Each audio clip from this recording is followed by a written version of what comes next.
Halo teman-teman sekalian, kembali lagi di channel YouTube Antek Saham.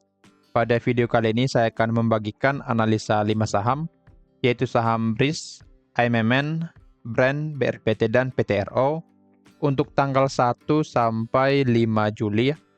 Tanggal 1 sampai 5 Juli, ya 5 Juli 2024, dan kita akan memasuki bulan yang baru dan kita harapkan IHSG bisa mempertahankan ya hijaunya selama di bulan Juli ini.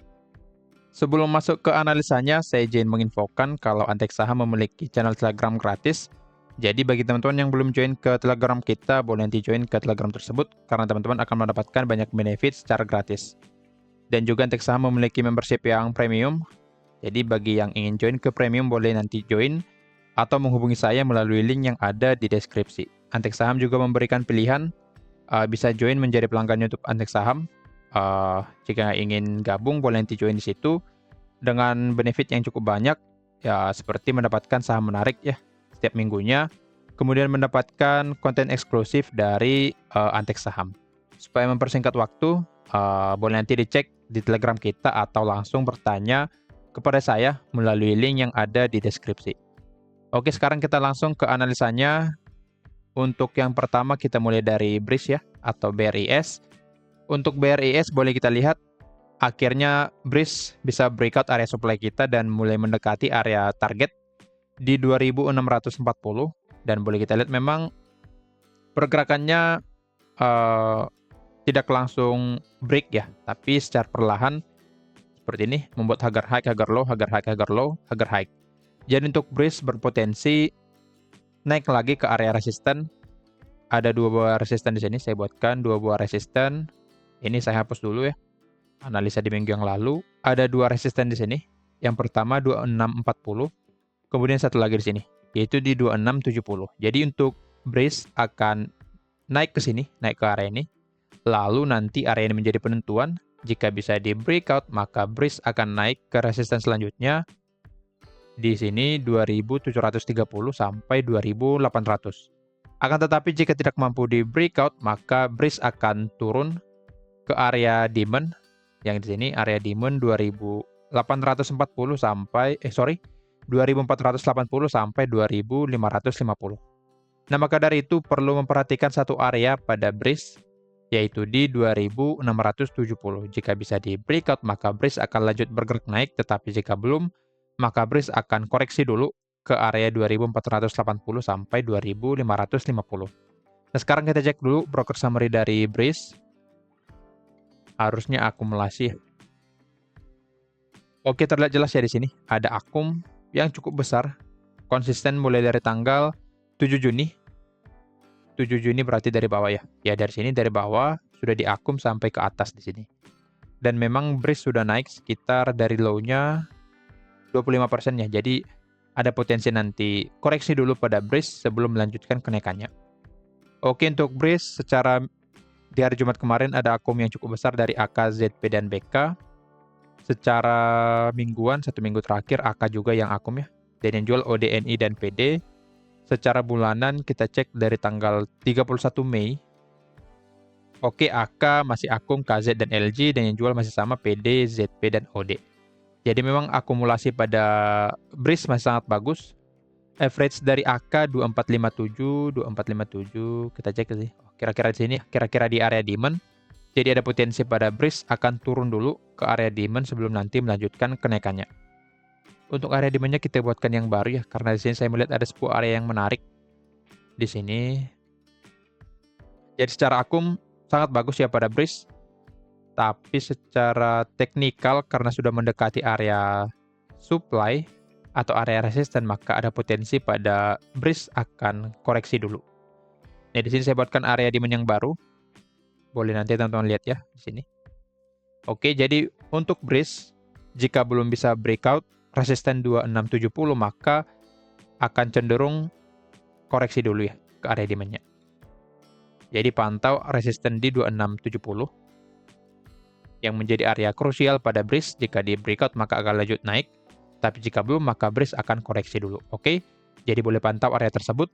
Menurut view saya akan cenderung koreksi dulu ya, karena memang sudah rally dari awal bulan awal Juni sampai di akhir Juni. Jadi kurang lebih sudah 1 bulan, jadi ada potensi koreksi dulu sebelum nanti bergerak naik.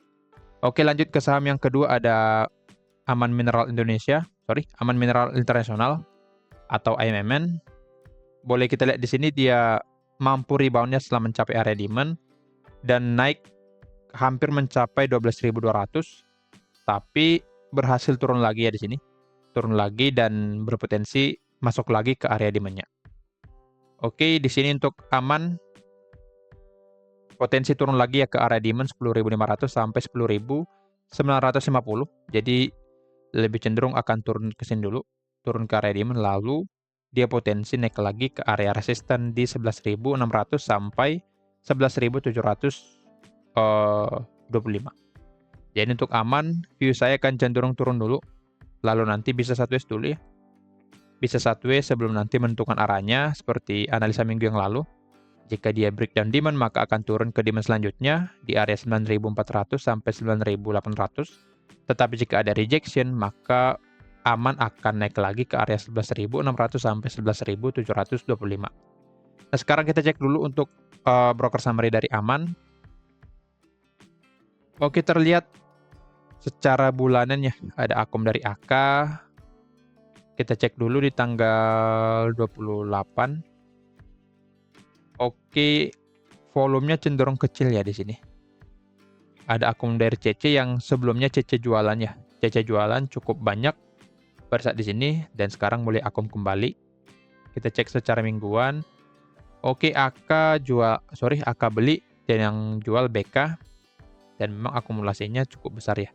Jadi untuk jika teman-teman lihat juga di Telegram, saya membagikan kalau ada news dari Aman ini, dari pengendali kalau nggak salah, beli saham Aman atau di gimana boleh nanti dibaca lagi di grup Telegram.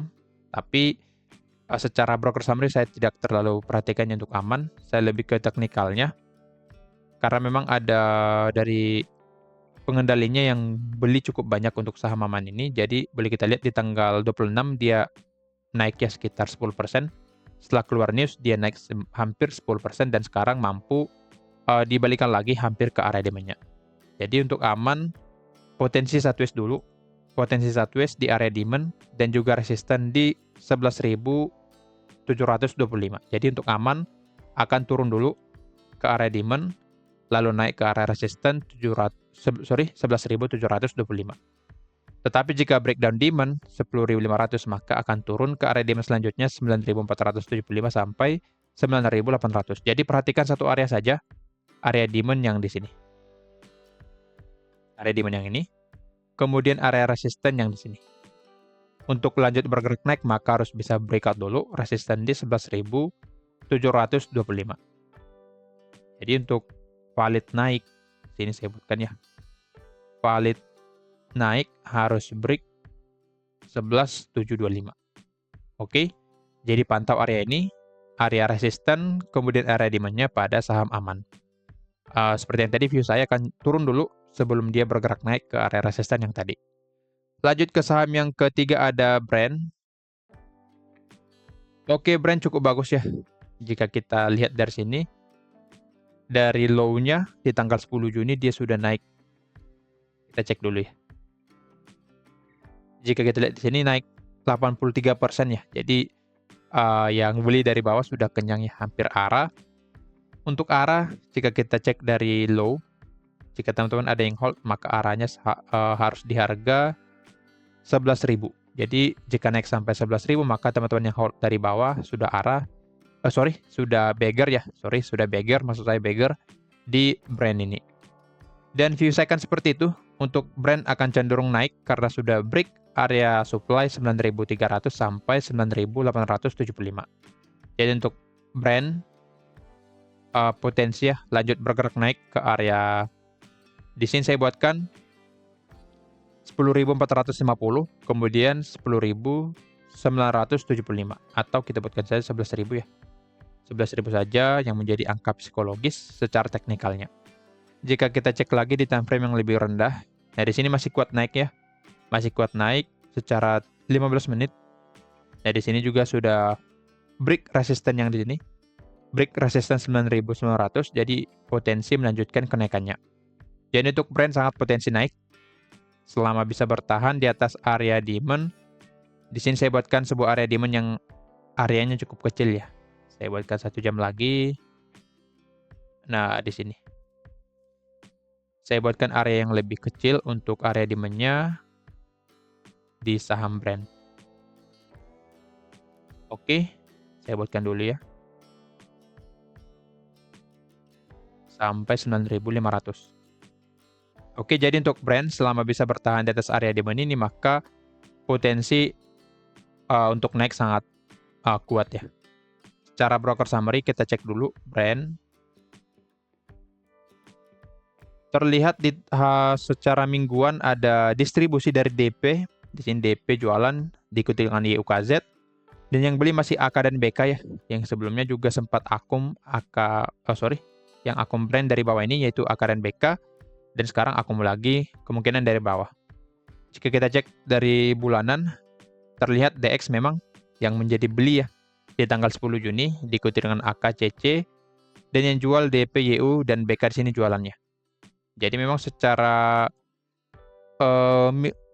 bulanan masih ada akumulasi dari DX yang beli di tanggal 10 Juni, kemudian diikuti tanggal 12 Juni. Jadi memang masih ada akumulasi di saham Brent ini. Tetapi secara mingguan ada jualan dari DP. Jadi tetap diperhatikan karena memang secara bandarmologi kurang relate ya untuk Brent ini, tapi masih bisa kita perhatikan nantinya. Jika masih ada akum per harinya, maka Brent masih sangat kuat untuk naik, tetapi jika mulai ada distribusi yang cukup besar, maka Brent akan cenderung turun ke area demand-nya dulu untuk koreksi, lalu lanjut bergerak naik. Jadi tetap perhatikan ya pada Brent. Perhatikan saja satu area di 9.150 sampai 9.500. Jika di breakdown, maka Brent akan turun lagi ke area 7.000. Tetapi jika belum, maka Brent akan cenderung naik ke area 10.500 sampai 11.000. Jadi untuk Brent, pantau saja area ini. Untuk trading plan saya tidak bagikan ya. Saya agak bagikan dulu karena memang jika kita masuk di harga sekarang, maka risk reward ratio kita tidak menarik. Target pertama di resisten, kemudian stop loss kita harus di bawah dari demand-nya. Jadi boleh kita lihat risk reward ratio-nya sangat tidak bagus. Profit 3% tetapi loss kita hampir 10%. Jika ingin masuk, maka boleh tunggu di area demand-nya. Maka risk reward ratio kita akan lebih menarik seperti ini. Stop loss di bawah dari demand, target di resistance 10.450.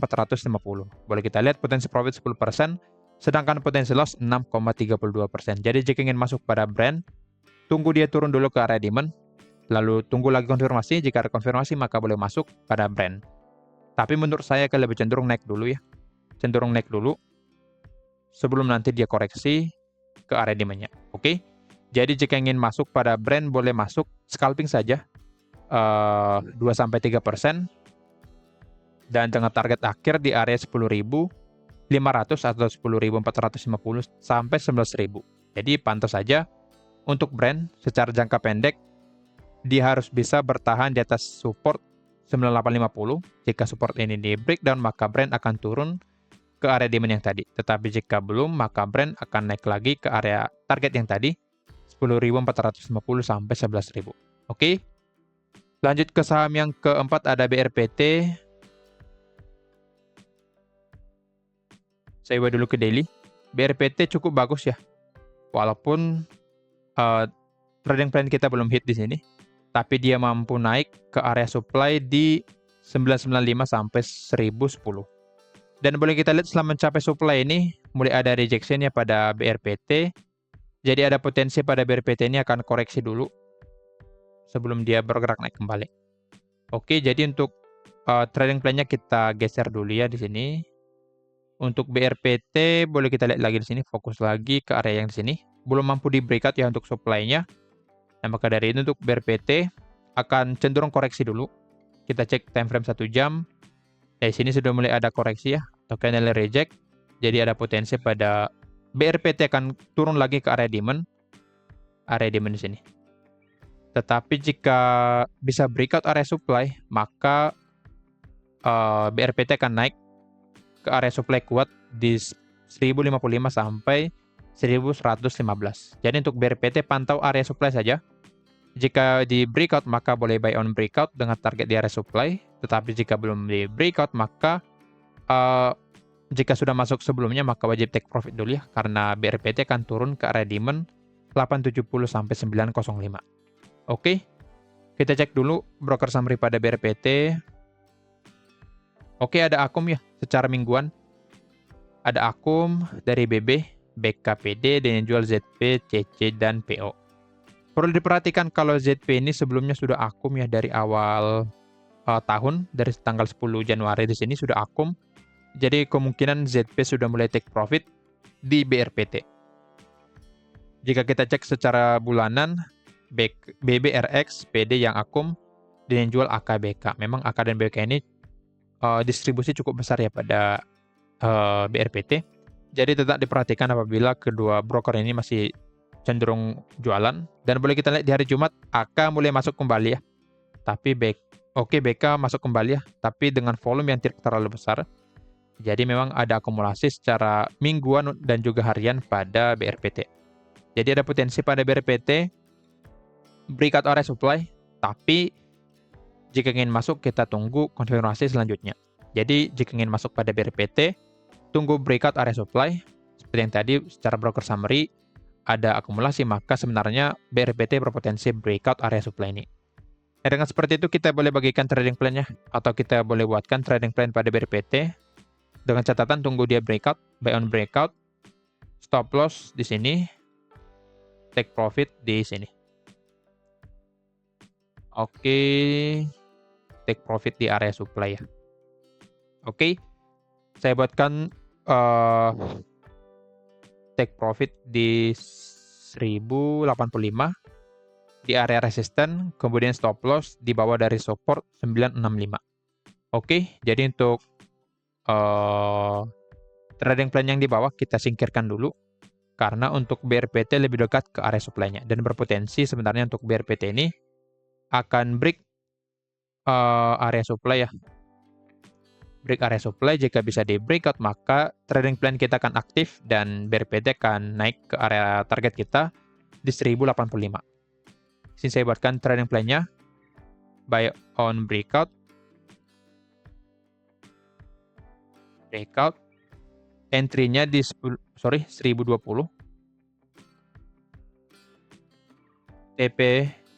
kita buatkan TP1 saja ya.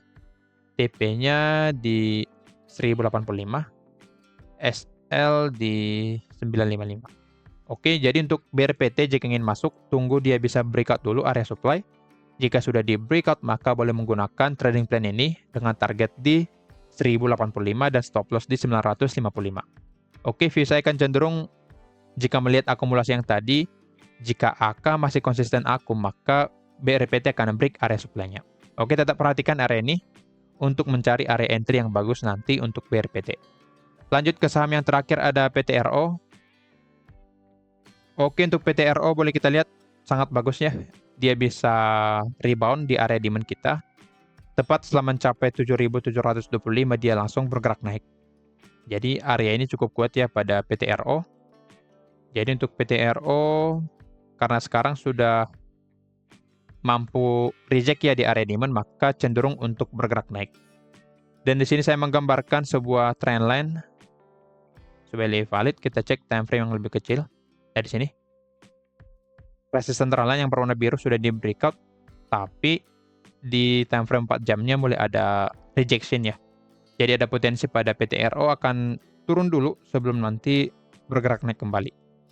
Jadi untuk PTRO potensi koreksi ke support area di sini. Di 8.200, potensi turun ke 8.200 sebelum nanti bergerak naik kembali. Nah, intinya untuk PTRO, selama bisa bertahan di atas area demand 7.725 sampai 8.000, maka PTRO akan lebih cenderung untuk bergerak naik. Tetapi jika area demand ini di breakdown, maka PTRO akan turun ke area demand selanjutnya di sini. Jadi jika ingin membuatkan trading plan, maka tunggu PTRO sebaiknya tunggu di area demand.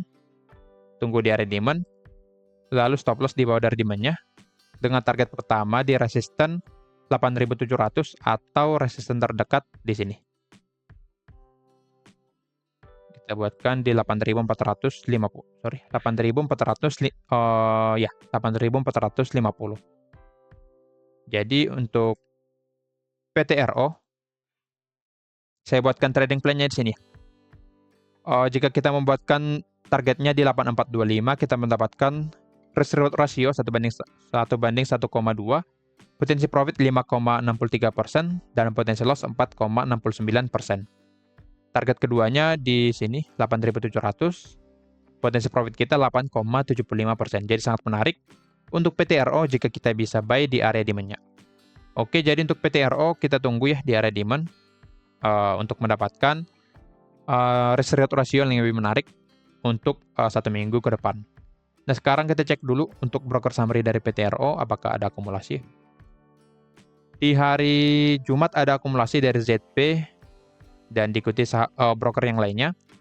Secara mingguan masih distribusi ya dari DX. Terlihat juga di indikatornya merah ya, di sini merah. Jadi memang secara mingguan masih distribusi, tetapi di hari Jumat kemarin dia bisa rebound dengan volume yang cukup besar atau volume yang cukup bagus ya. Walaupun memang tidak terlalu besar dari ZP, volumenya cukup bagus tapi tidak terlalu besar. Secara dari hari Kamis, oke, ada distribusi ya. Jadi memang belum terlalu bagus untuk broker summary-nya. Nah, maka dari itu untuk BRPT masih potensi koreksi sebelum nanti bergerak naik. Jadi kita manfaatkan koreksinya, kita tunggu di area demand dengan target seperti yang tadi. Di sini saya buatkan trading plan-nya buy di 8.000 ya. 8.000 TP1 8450, TP2 8.700, SL di 7625. Oke. Jadi untuk trading plan-nya boleh nanti dilihat di sini dan perhatikan area demand-nya. Jika di breakdown maka wajib cut loss, tetapi jika belum maka boleh hold sampai ke targetnya nantinya. Oke. Kira-kira seperti itu analisanya. Disclaimer on, kalau analisa ini merupakan pandangan saya pribadi, bukan ajakan untuk melakukan pembelian atau penjualan pada saham-saham tersebut. Sekian dari saya, terima kasih.